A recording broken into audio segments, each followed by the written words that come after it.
this is what we discussed today. First topic where we have concrete progress is a memory of understanding on SMRs.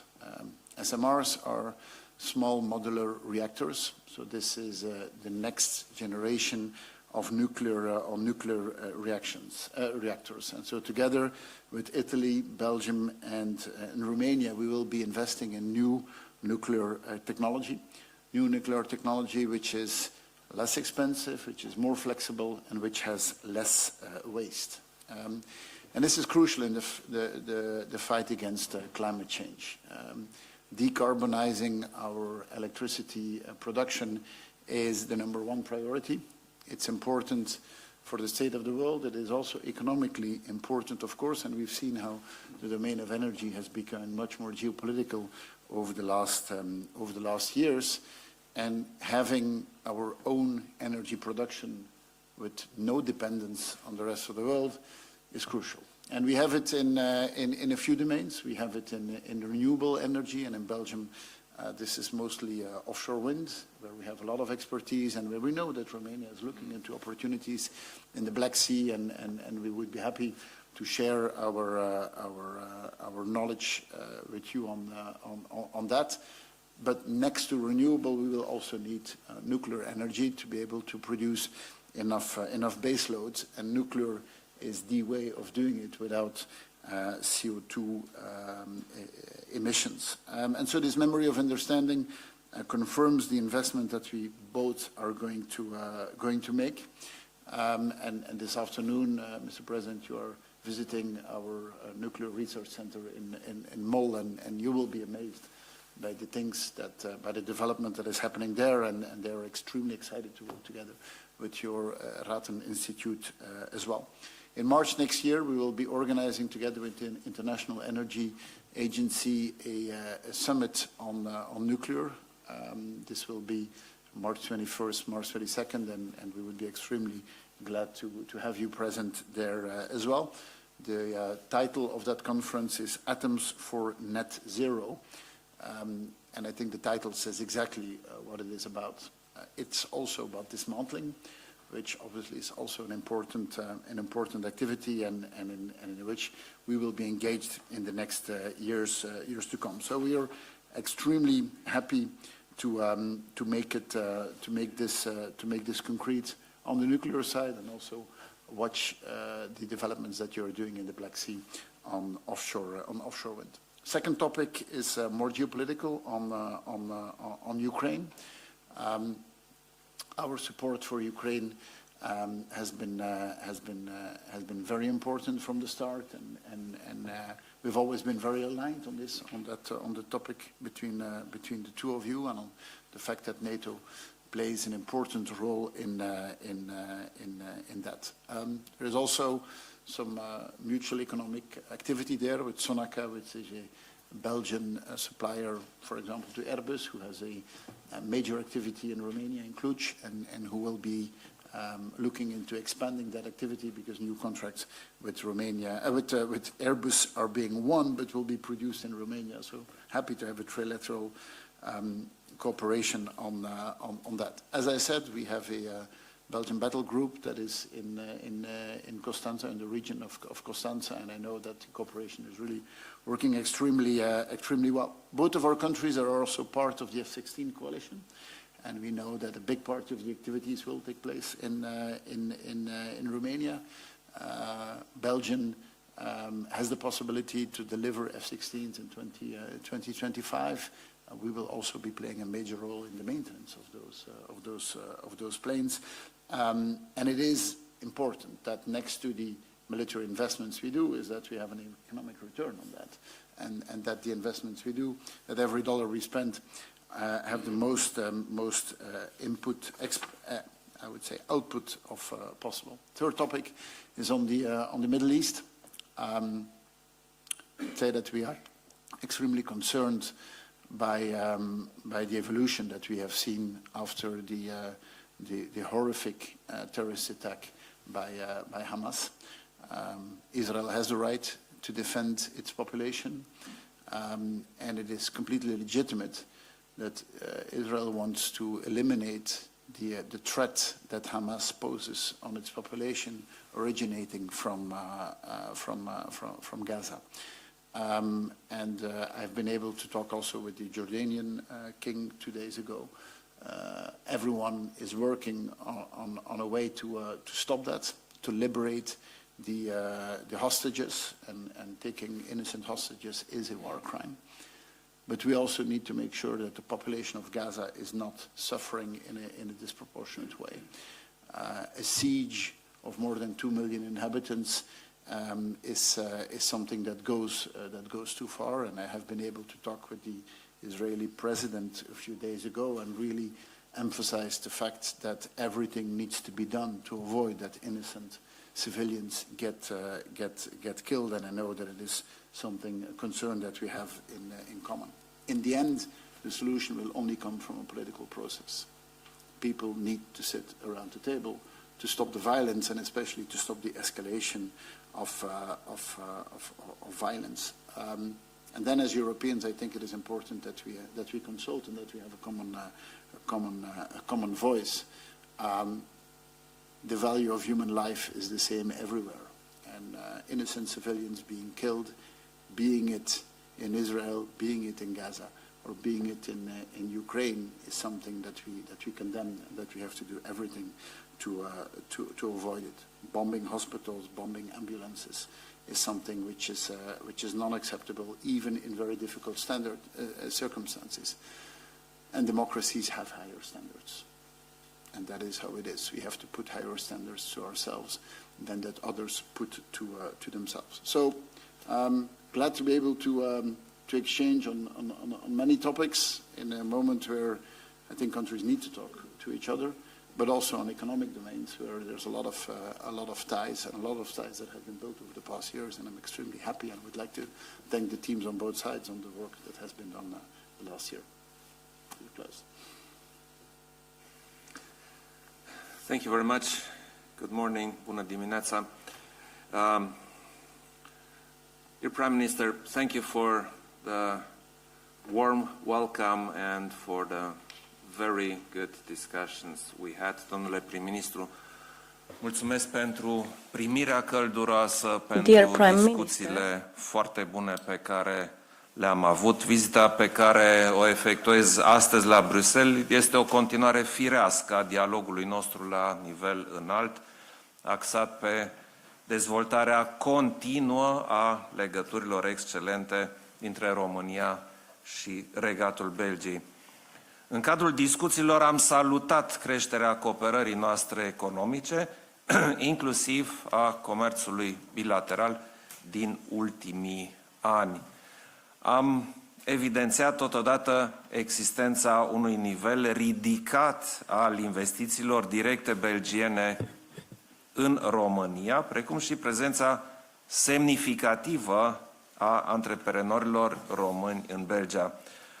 Am salutat rolul deosebit al comunității românești din Belgia și sprijinul solid pe care autoritățile belgiene îl acordă membrilor comunității noastre de aici, de exemplu, pe linie de integrare și acces la educație. Colaborarea în domenii precum cercetarea, sănătatea, sursele alternative de energie, apărarea și educația s-a aflat totodată pe agenda noastră de discuții. În domeniul energiei, mă bucur că a fost încheiat astăzi un memorandum de înțelegere privind tehnologia reactoarelor nucleare cu neutroni rapizi răciți cu plumb topit între instituțiile de profil din România și Belgia, respectiv alte 3 instituții din Italia și Statele Unite. Foarte important, am reiterat aprecierea României pentru prezența trupelor belgiene pe teritoriul țării noastre în cadrul posturii NATO de descurajare și apărare. Prezența militarilor belgieni reprezintă un semnal puternic atât sub aspectul solidarității aliate în contextul înrăutățirii situației de securitate din vecinătatea noastră, cât și ale relației noastre bilaterale solide.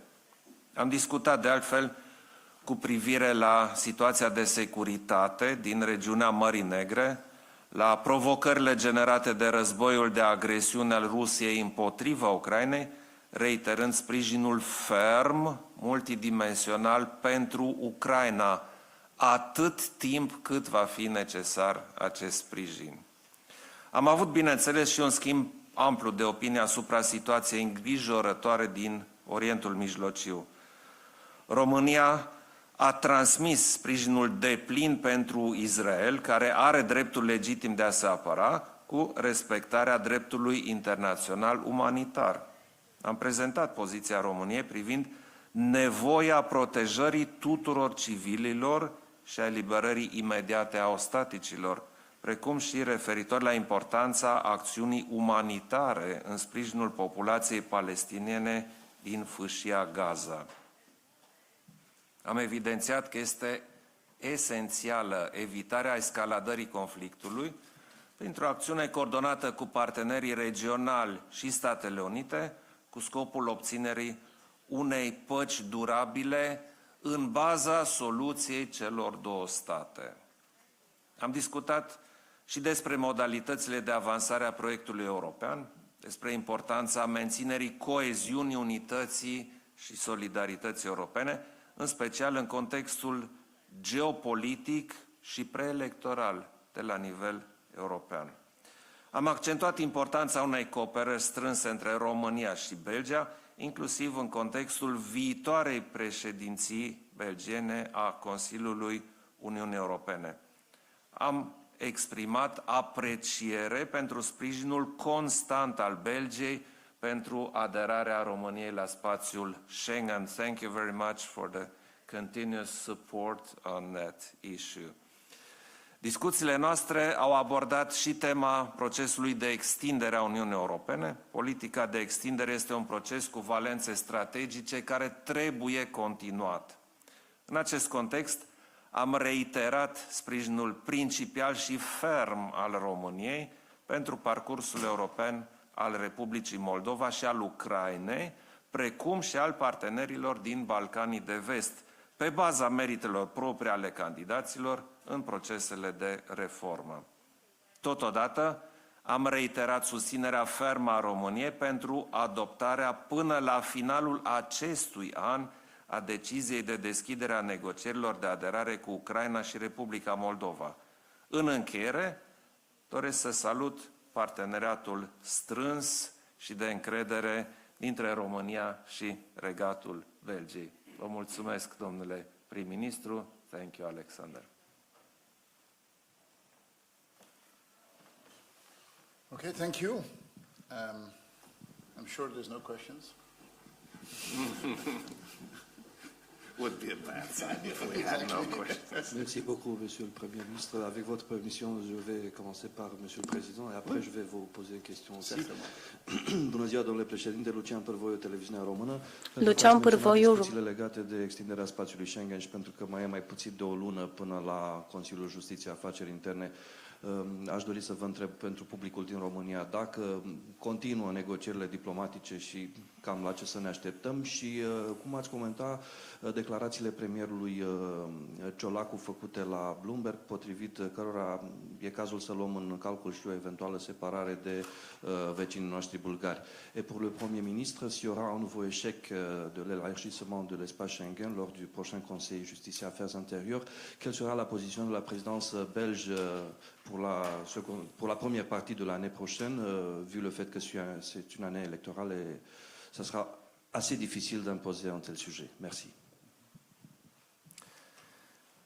Negocierile pentru aderarea României la Schengen continuă și nu continuă, ca să zic așa, la un nivel mic, ci toți suntem foarte implicați, toți căutăm să convingem, în special, sigur, partea austriacă, se știe, care este foarte reticentă în continuare în această speță. Se continuă pe toate planurile și evident că se discută mai degrabă informal decât formal și diferite variante de cum se poate continua. Nu este foarte complicat de văzut că există puține variante. Ori intrăm România și Bulgaria, ori nu intră niciunul, ori intră unul și celălalt nu. Sunt variante, sigur, teoretice și vreau să subliniez din capul locului că de departe, repet, de departe cea mai bună variantă este ca România și Bulgaria să intre împreună în spațiul Schengen și spre asta converg toate negocierile și toate încercările de a convinge pe cei care încă sunt reticenți în această chestiune. Well, first of all, I would like to congratulate Mr. President and the people in Romania of all the progress that has been done, because it's always easy to pinpoint the steps that still need to be taken. Tremendous effort has been done, and I think we should applaud that more often. To come to an agreement, you need to convince everyone. That is true. And I think you mentioned the concerns that, for example, Austria has. Well, let's address them. Let's explain it. Let's show the progress that has been done. Let's see the concerns that they have and see which solutions can be found. Us as in the rotating presidency that we will assume next year, obviously we will do everything what we Belgians are best at, is that's finding a compromise and bringing everyone around the table, convincing everyone that a common position is to the benefit of everyone, and of course we'll listen to the advice that the Commission has to give on that.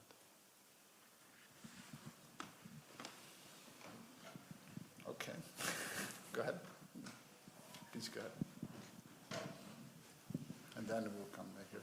Ja, het overstel de tijd. I wanted to know if there's any financial commitment regarding the SMRs, if there's an investment from Romania in Belgium or from Belgium in Romania in the development of the demonstrator reactors. Maybe on my side, Belgium has committed to in total 100 million investment in the SMR research, which is on top of the funding that the SEK-CEN gets, which is really a sizable investment in projects like MIRA and so on. What this MOU is doing is putting our efforts together, and Mr. President can maybe explain on the investments that are happening or the financial commitments that are happening on the Romanian side, and then we are putting that together. So it's a way of the additional investment that we both do on SMR development is putting our expertise together. Go ahead. I believe that it is quite clear that we need more research and we have to find new solutions to produce energy for households and for the economy generally. So we in Romania believe that nuclear has to be developed and has to be continued. This is why we have been looking for solutions, and one solution we believe is feasible, and we started the discussions with our American friends. I met with John Kerry several times and we discussed it. The businesses met, researchers met, and so we came to a point where probably the first SMR, small modular reactor in Europe, will be built in Romania, surprisingly for some, not for everybody. And of course we have been looking for partners because this is not something which we want to do and keep only for us. So we managed to have other parties interested and involved. As a simple conclusion, we work together, we finance it together, and in the end, we believe that we will have a feasible solution. Fact is that the SMR technology is not so new as many would believe. there was at one point a question about the safety of this technology, and if something similar is functioning anywhere in the world. Well, yes, it is functioning. For decades, this type of small reactors is used on ships and on submarines, and on big ships and on nuclear submarines. Couple of those are used, and there has never been an accident, never, and they are in use for decades now. So it's time to make good use of this technology and bring it to our economies and use it in our civil economies, not only for military purposes. I believe this is a significant step, and of course the technology, which till now has been used only for military purposes, has to be adapted for civilian use, and exactly this is what we do and what the research is about. The first reactor will be built in Romania. That's the first real reactor, and the first demonstration reactor will be built in Mol in Belgium. So it's a good combination. Yes, Okay. please. Camelia Donțu, ProTV România. Un follow-up la întrebarea legată de industria nucleară și de acest memorandum pe care l-ați semnat astăzi. Cum credeți că va influența dezvoltarea industriei nucleare în România și dacă ne puteți da o marjă de timp când vom vedea implementarea unui astfel de reactor în România? Această colaborare este foarte benefică. Vedeți că suntem într-o fază în care este complicat, câteodată chiar imposibil, să faci cercetare doar într-un singur stat, pentru că resursele necesare sunt imense. Nu se mai poate face cercetare cu bani foarte puțini și cu o mână de cercetători. Este nevoie de resurse din ce în ce mai mari, este nevoie de echipe, nu doar multinaționale, ci și multidisciplinare, pentru a avea un real progres în domenii importante, aș putea chiar să zic, pentru omenire. În practică, noi credem că în România primul reactor modular mic, primul SMR, poate să funcționeze poate în 2028 sau 2029. Mai repede nu este realist să așteptăm ceva practic, dar având în vedere complexitatea tehnologiei despre care vorbim, cred că este un cadru destul de ambițios. Este cunoscut că în zona de reactor nuclear cercetarea este complicată și cred că un element important este securitatea acestor reactoare și pentru a garanta o securitate foarte, foarte bună, cercetarea, evident, va trebui să dureze un pic mai mult. Nu vorbim de un simplu transfer din uzul militar în uzul civil, fiindcă solicitările sunt, cum este ușor de înțeles, diferite și pretențiile de securitate, fezabilitate, sustenabilitate sunt specifice domeniului energeticii civile.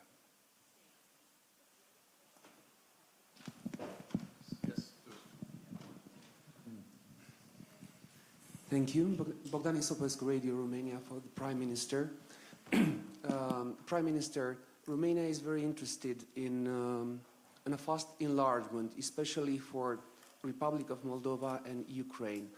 I want to know what's your position in this regard, and also today the European Commission will present the report on enlargement. So what do you expect from this report? Thank you. Well, we have first to read what's in the report, of course, but the Belgian position is that enlargement of the European Union can only happen if we do reforms internally. And that is, for us, a conditionality. We first have to improve the functioning of the European Union. And if we improve the functioning of the European Union, for example, on our decision processes, for example, on the functioning of the internal market, for example, on the financial flows, then enlargement can happen. And as you know, enlargement is not a political process, it's an administrative process, and it is hard to join the European Union because we have gotten very far. Now, we see that tremendous efforts are being done. If we see what Ukraine has achieved over the past months, it's remarkable what has happened. But we can only enlarge if we improve our functioning, and I think that is not something that will just happen in a few years. I think this is really an effort that we need to do, and it will be one of the topics that we will be discussing in our presidency. The last question, and then sorry, I need to go. J'aurais voulu savoir quand on peut espérer une commercialisation du SMR développé par le SCKSN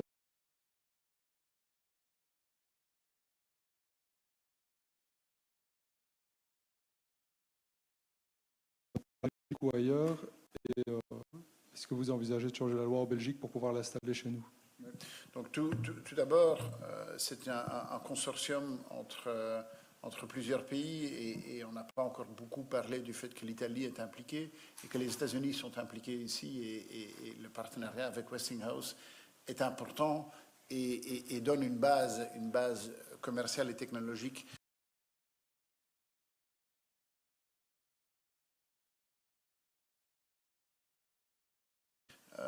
pour le consortium que nous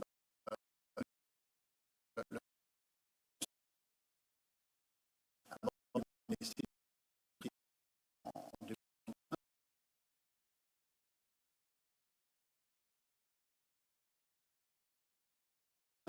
qui est important pour ici en Belgique, on ferait le pas vers une installation opérationnelle commerciale, c'est que le pas en avant soit suffisamment important par rapport à ce que nous avons actuellement.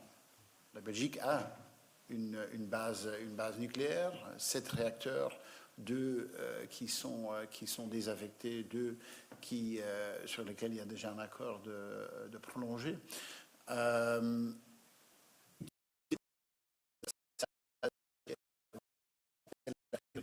Aujourd'hui, on a fait des 10 ans. Je pense qu'en Belgique, on doit se préparer à cette nouvelle technologie SMR. C'est pour ça qu'on est dans ce consortium, c'est pour ça que nous travaillons ensemble. Mais la position de la Belgique est un peu différente que d'autres pays. Par exemple, les Pays-Bas investissent maintenant dans les SMR. C'est normal parce que les Pays-Bas n'ont presque pas d'activité nucléaire. En Belgique, on a une activité nucléaire. Donc je pense que notre priorité, tout d'abord, c'est d'étendre au maximum l'utilisation de ce que nous avons déjà et de faire le pas vers les SMR au moment où cette technologie offre une valeur ajoutée suffisamment importante par rapport à ce que nous avons maintenant. Et donc, oui, c'est flexibilité, oui, c'est au niveau du coût de construction, mais c'est aussi à la production des déchets, où là, l'état de la technologie actuelle n'a pas fait beaucoup de pas en avant par rapport à ce que nous avons en Belgique. Et sur votre dernière question, si on le fera, il faudra changer la loi. Ben oui, c'est une réalité en effet.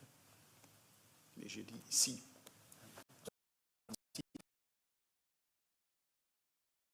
Okay. Last question and then I need to go. Sorry. Oh yes, please follow up. But then I need... For the President of Romania, domnule președinte, lucrurile sunt extrem de dificile în Consiliu. Vorbim din nou de lărgirea Uniunii Europene. Speranțele României par să fie mai mari într-o lărgire rapidă. Ce credeți că se va întâmpla în Consiliu și care sunt șansele să fie mai repede decât premierul Belgiei pare să arate? Da. Pozițiile noastre nu sunt contrare, ca să nu ne înțelegem greșit. Este vorba acum de începerea negocierilor de aderare. Noi știm că aceste negocieri de aderare durează ani de zile, știm din experiența proprie și vedem bună oară că pentru unele state din Balcanii de Vest ele durează deja foarte mult. Evident că noi ne dorim, să înceapă rapid negocierile, aia nu înseamnă aderare, înseamnă negocierile și pregătirea pentru aderare. Noi în România ne dorim, de exemplu, pentru Moldova și Ucraina, ca aderarea să se producă repede, dar asta nu înseamnă de azi pe mâine. În paralel, sunt perfect de acord că Uniunea trebuie la rândul ei să facă niște modificări. Și cum, dacă mi este permis să repet ce am spus la ultimul Consiliu informal din Granada, nu doar candidații trebuie să fie pregătiți pentru aderare, ci și noi, care suntem deja Uniunea Europeană, trebuie să ne pregătim suplimentar pentru această aderare. Este nevoie de îmbunătățirea procedurilor, de îmbunătățirea unor procedee de negociere și așa mai departe. Deci de lucru este și de o parte și de alta. Eu sunt optimist că în câțiva ani vom reuși să facem pașii necesari și de o parte și de cealaltă parte. Ok? Thank you. Thank you. Thank you. That's great. Enjoy the rest of the visit in Belgium. Thank you. I will have to do a short